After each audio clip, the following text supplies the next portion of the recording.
The South Carolina Department of Juvenile Justice has a stigma attached to it.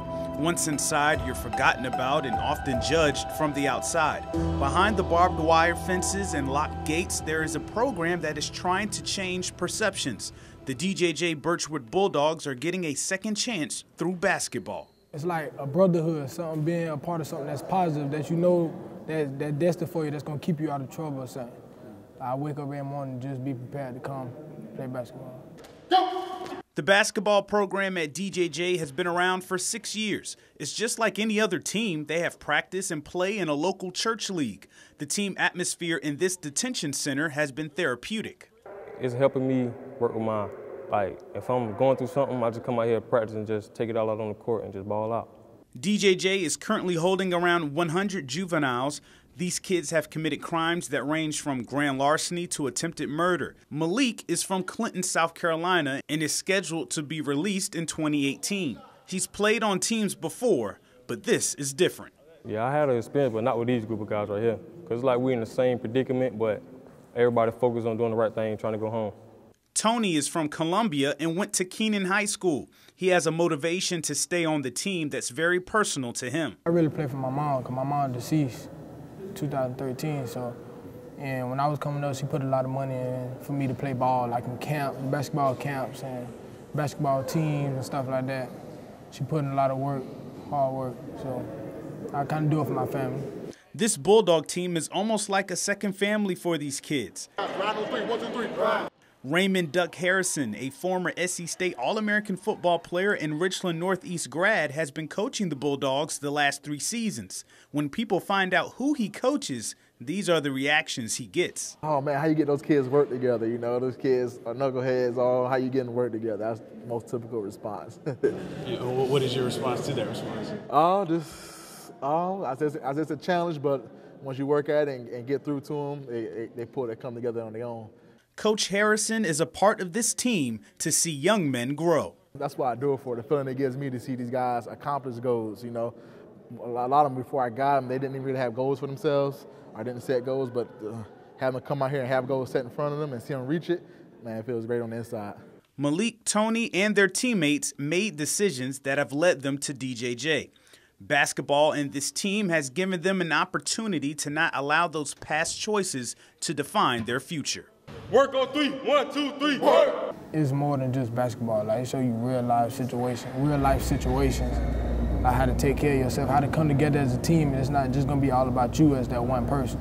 I can walk away from situations that I used to couldn't walk away from, and I can better myself, be a better person, and have the opportunity to be a great young man. Got confirmation today. All right, so we ready to go. This isn't the end of their story or ours. In part 2, we'll hear from the Bulldogs' opponents and what a day in the life of a DJJ player is like.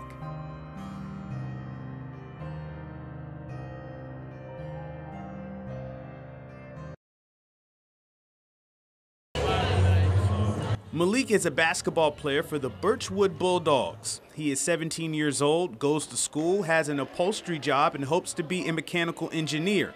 But his day is a lot different than other kids his age. Getting up 5 in the morning, eating breakfast, doing your hygiene, then like 7:50, 8 o'clock, go to school, stay in school all the way up to 12, and then at 1 o'clock we come back to school. And then after that we come back to the dorm around 4:30 and go to recreation. And after that, we go back to the dorm and then call it a day.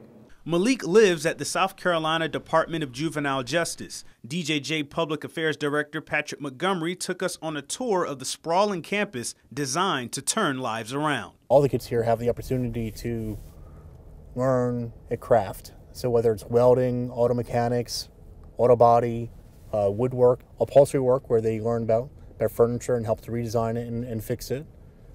So basically anything that you could imagine that you would have in a high school, we also have here. And the kids, the juveniles, have a chance to leave here with a GED, a training certificate, and really just a good path toward their future. But this is a detention center. Juveniles live in dorms or pods, and sometimes if their behavior gets out of hand, they find themselves here in the intensive treatment unit, the max security section of DJJ. But they can also find themselves here, If kids follow the rules, they are granted privileges like being on the basketball team. Grant Black plays for one of the church league teams that travels to DJJ for the games. Personally, it makes me see like a different side. You know, not everything you see is, you know, all perfect. There's some people in the world that, you know, don't do the exact right things, but, you know, they do what they need to make everything right. And it kind of gives me a perspective on, you know, just to kind of stay humble. When the whistle blows, the Bulldogs are just like everyone else for a couple of hours. But we didn't like just take advantage of people. Like, we showed great sportsmanship. And that's what I love about everybody on the team. Everybody got great sportsmanship.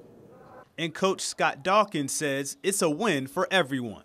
I think they're learning that these kids are, you know, basically just like other kids. You know, they've probably had some rough times at some point, but, you know, they're able to interact. They're just like everyone else.